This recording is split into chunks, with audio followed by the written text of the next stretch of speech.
To follow along with this exercise, you're going to need to download a couple of files from the student data files in Blackboard. So I'm going to do that right now. Go to student data files. Okay, the first one, I'm going to go to the Chapter 9 folder.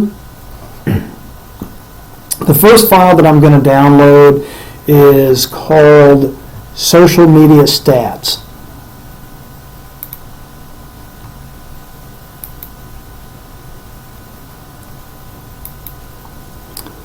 Okay, and the second file that I'm going to download is School Budget.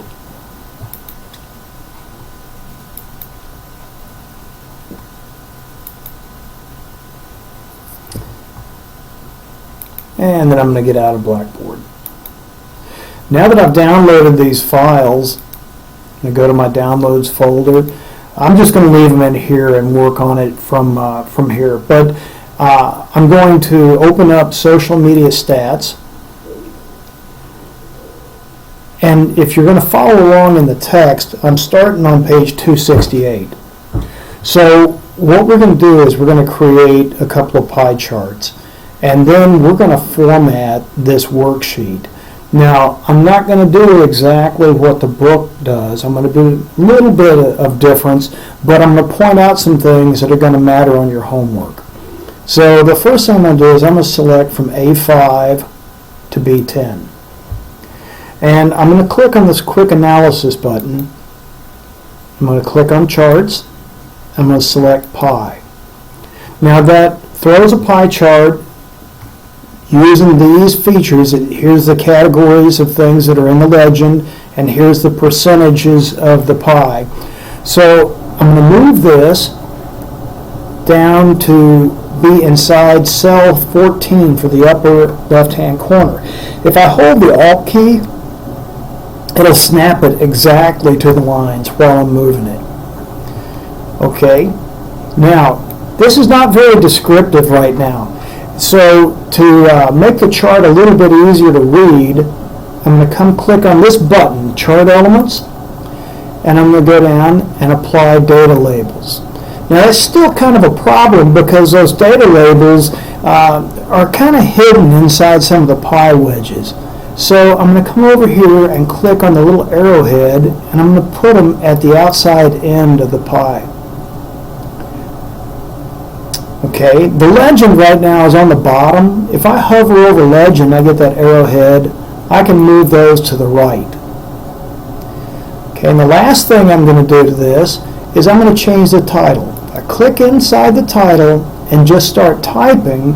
The text will appear up in the format on the formula bar, but it will appear in the chart title when I press the enter button. If you click twice in there, you'll be typing inside the chart title. It's easier just to click once and then type in what you're going to put in there.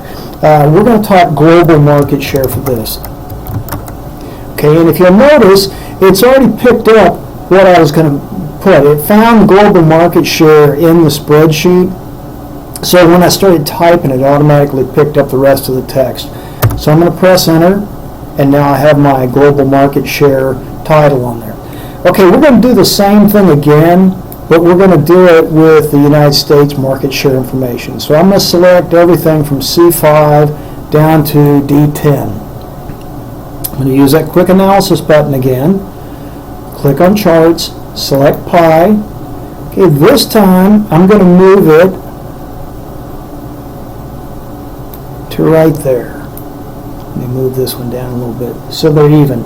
Okay, we're going to go through the exact same procedure. First thing I'm going to do, select the chart, click on the Chart Elements button. I'm going to click Data Labels, and I'm going to move them to the outside end. I'm going to move the legend. Let me turn it back on. Move the legend to the right-hand side. And then I'm going to change the chart title. I'm going to make it United States market share. Okay, all I had to do was type U, and it's already picked it up. I press enter. Okay, now here's where people go off the rails on the homework. we're going to format this. The first thing we're going to do is we're going to change it to the landscape orientation. So I'm going to click on the Page Layout tab, change the orientation to landscape. Now, if you have one of these charts selected when you try to do that step, it's not going to work. Okay, so you make sure that you don't have the chart selected when you change the orientation to landscape. Okay, then I want you to change this to print on one sheet by one sheet.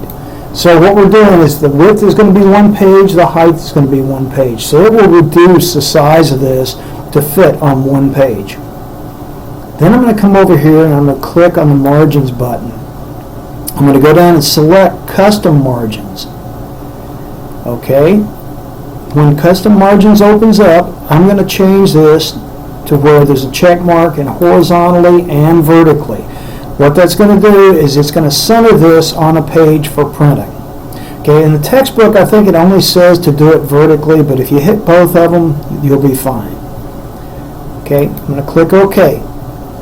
Now, there's one more thing I'm going to do. I'm going to put a header and a footer on this spreadsheet. To do that, I need to go to the Page Layout view. So I'm going to come down here on the status bar, and we've got an icon for normal, which is what we're looking at right now. Then we've got one for Page Layout. I'm going to click on Page Layout. I'm going to scroll up, and now I see click to add the header. I'm going to click in the center section. I'm going to put my name in there.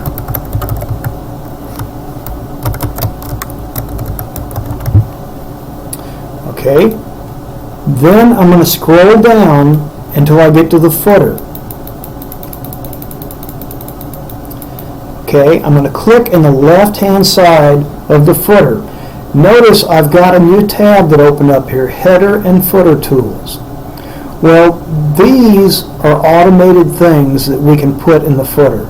So if I click on File Name right now, it'll put code in that left-hand side for the file name. We won't see the name until I click somewhere else, but I'm going to go to the right-hand side now. You see there we have the file name. Okay, in the right-hand side, I'm going to put the sheet name. All right, so if I click here, it'll show you. So we've got the social media website sheet, and we've got the social media stats file. It has a 1 on mine because I had already downloaded it one time, so Windows added 1 to the file name. Okay, at this point, this sheet is properly formatted. Like I said, these steps that I've just done are not exactly the same in the book. I'm showing you what you're going to have to do on your homework assignment. All right, I'm going to move to the Facebook sheet now. And let's see where this is. This is on page 270. I'm going to select from A7 to B14. I'm going to use a Quick Analysis button. I'm going to select Charts, and I'm going to pick a clustered column chart. Okay, I'm going to move this chart up to where it's even with the top.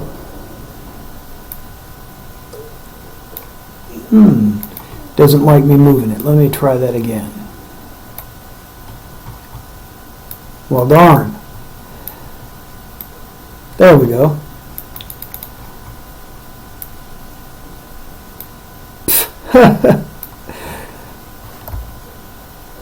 Okay, I'm going to leave it there. It obviously doesn't want to move anymore. Okay, with this chart, we have different styles that we can use for the way the chart will look. So in the textbook, it tells us to pick, let's see, style number 16. So I can either go up here in this Chart Tools Design tab and go down to number 16, or I can use this button on the right-hand side of the chart that has a paintbrush in it and go down to the bottom and pick 16.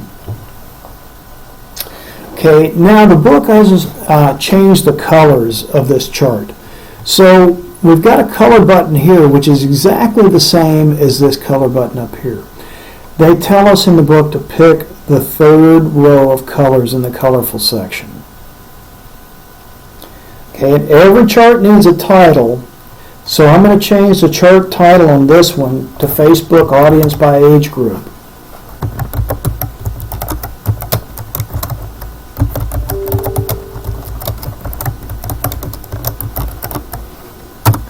Press enter. Okay, I'm also going to put some axis titles on the chart. So I'm going to click on the Chart Elements button, and I'm going to select Axis Titles. Now, the bottom title is pretty much self-explanatory that it's age groups, so I don't think I need that one. I'm going to delete it. And then the other one, the one that's on the vertical axis, I'm going to click in it and I'm going to type millions.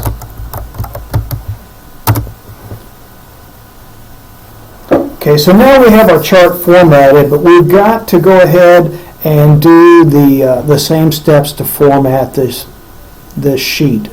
So I'm going to go to the Page Layout tab. I'm going to change it to Landscape Orientation. Now notice it already says Landscape. That's because I didn't follow my own advice. The chart's still selected, and the chart is Landscape, but the page isn't. So I got to click out here.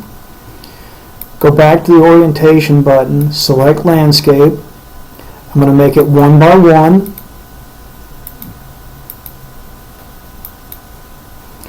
I'm going to go to the Margins button, Custom Margins. I'm going to center it horizontally and vertically on the page. Click OK. I'm going to go to the Page Layout view. I'm going to put my name in the header in the center. I'm going to scroll down to the footer, in the left hand side of the footer I'm going to insert the file name. In the right hand side of the footer I'm going to insert the sheet name. Okay, I'm going to save my file, and now I'm going to move to the next sheet, Facebook User Timeline. Okay, so far we've done a pie chart and we've done a clustered column chart. This next chart we're going to do is a line chart. So I'm going to select all the data.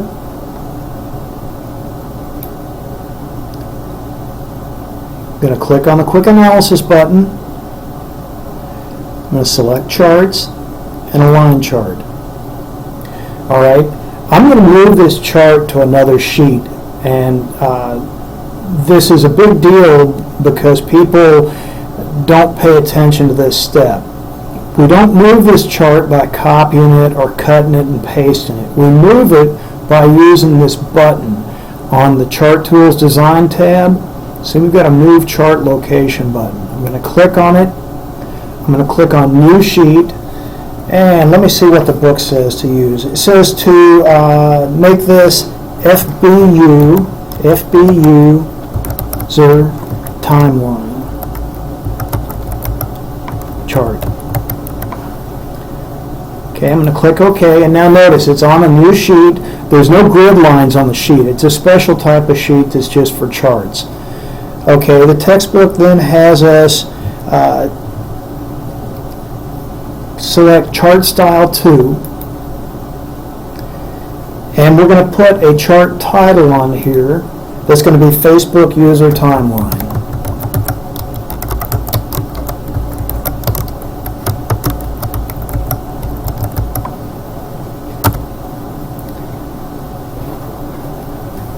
Okay, we're going to change the colors on the chart, and we're going to use the same color set we used on the previous chart. So I'm going to go to Colorful 3. Okay, if you look down here on the bottom, all these dates say January. The dates that were actually on the timeline chart that we came from, or the spreadsheet, were in December. Okay, the reason this happened is Excel tried to make a guess on its own. So I'm going to click in there, and then I'm going to double click, and it's going to open up this axis options. Okay, if you look, it says automatically select the axis based on data, and it changed all this to January. I'm going to change and click on text axis, Notice it just changed them all back to December. Okay, so we're through with that. I'm going to close that panel that opened up.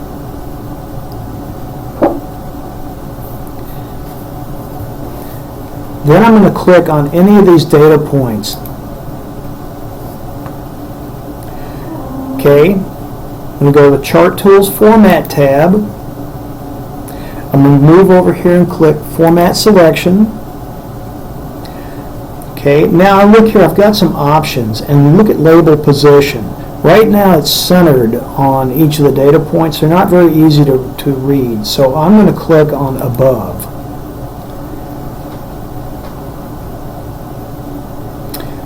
Okay, then I'm going to click on Text Options and Text Fill. It's solid fill, but I'm going to change the color to black. Okay, I'm going to close this panel. Now, we need to format this sheet just like we did the other ones, but we don't have the same options. The page layout thing is not going to work for this one. So here's what we're going to do.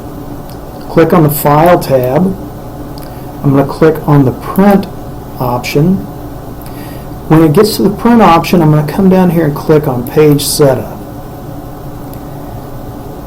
Okay, I'm going to click on Margin. I'm going to horizontally and vertically select it. It's not going to let me do that. So we'll leave that off because if you'll notice, it's already horizontally and vertically oriented on the page. Click on Header and Footer. I'm going to click on Custom Header and put my name in the center section.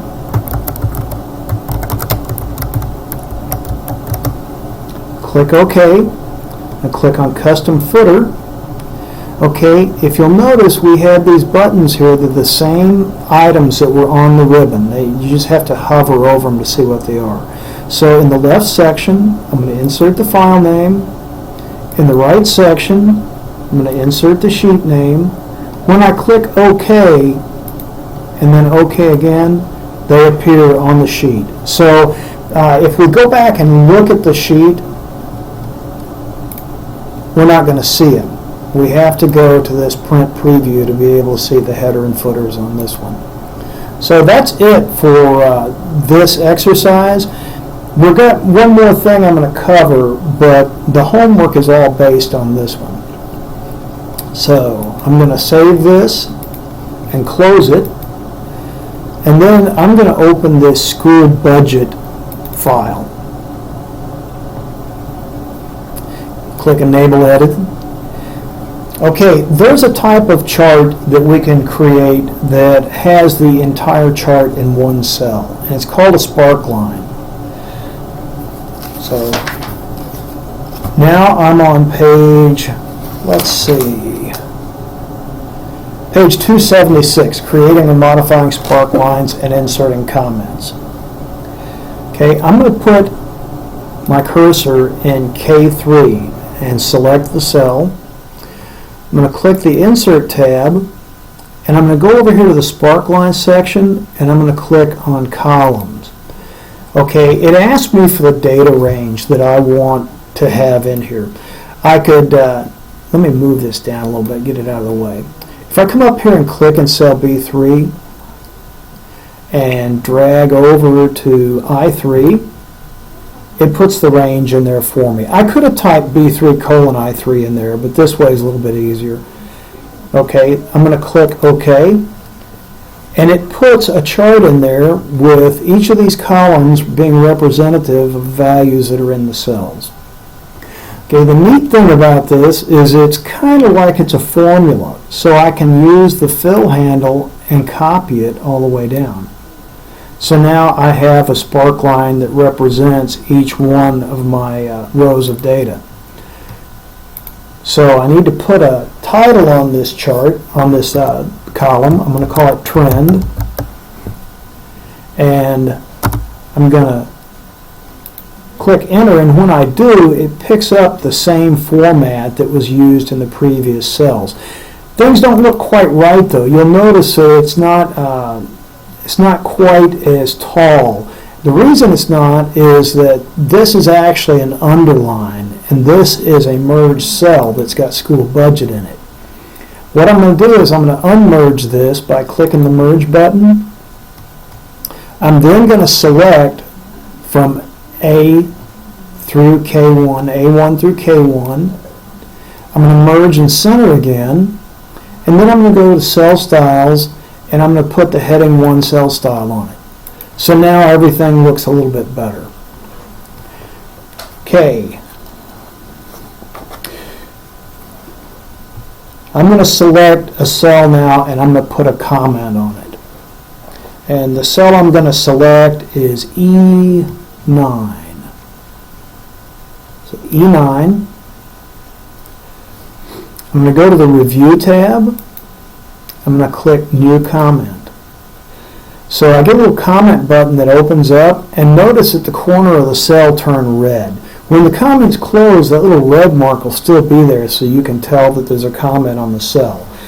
Then step 10 in the textbook, it tells me to type assuming extra hours during Christmas break.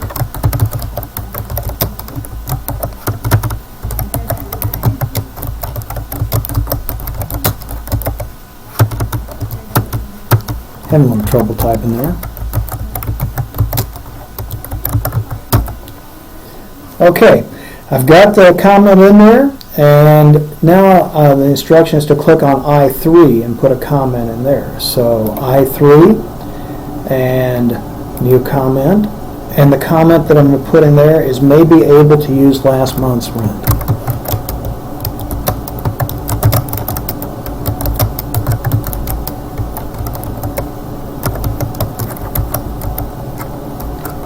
All right.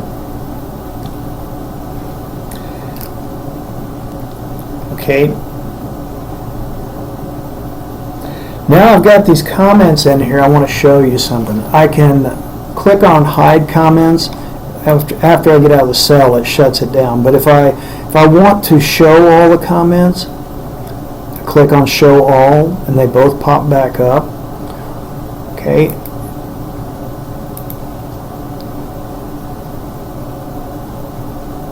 And then if I select a cell, I can hide the comment to close it back down. Okay, the comments are used on spreadsheets typically when an organization has like their budget in a spreadsheet and different people have to work on it. Put comments on a cell to explain how you got to a projected value or whatever. So they are kind of helpful. Usually you see this, like I said, in budgetary spreadsheets, or I've used it here with tax spreadsheets that show how much tax revenue the college expects to make in certain years. So they do have a pretty good use. All right, that's the end of the material for this chapter. So good luck on your homework.